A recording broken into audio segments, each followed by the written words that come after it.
NRCক লৈ গুৰুত্বপূৰ্ণ মন্তব্য মুখ্যমন্ত্ৰী হিমন্ত বিশ্ব শৰ্মা ডাঙৰীয়াৰ। মুখ্যমন্ত্ৰী হিমন্ত বিশ্ব শৰ্মা ডাঙৰীয়াই ক'লে যে NRCত নাম থকা খিলঞ্জীয়া লোকে শীঘ্ৰেই নাপাবও পাৰে আধাৰ কাৰ্ড। আজিৰ এই সবিশেষ খবৰসমূহ চাবৰ কাৰণে চেনেলটো ছাবস্ক্ৰাইব কৰি ভিডিঅ'টো এটা লাইক কৰি দিব। NRCত নাম থকা খিলঞ্জীয়া লোকে শীঘ্ৰেই পাব আধাৰ কাৰ্ড। মুখ্যমন্ত্ৰীয়ে দিলে ভাল খবৰ।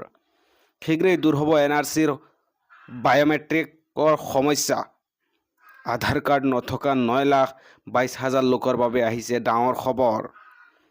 NRCত নাম থকা খিলঞ্জীয়াই শীঘ্ৰে লাভ কৰিব আধাৰ কাৰ্ড।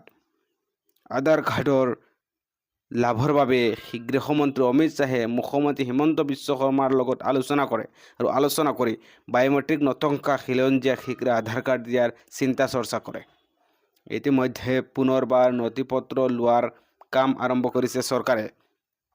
NRCত চলি থকাৰ বাবে আধাৰৰ বাবে কৰা হৈছিল আবেদন আৰু NRCত চলি থকাৰ মাজতে আধাৰৰ বাবে কৰা হৈছিল আবেদন আৰু NRCত চলি থকাৰ মাজতে কৰা আবেদনৰ পিছত সেই সময়ত আধাৰৰ আৰু NRC কেন্দ্ৰই একেই থকাৰ বাবে সৃষ্টি হৈছিল সমস্যাৰ।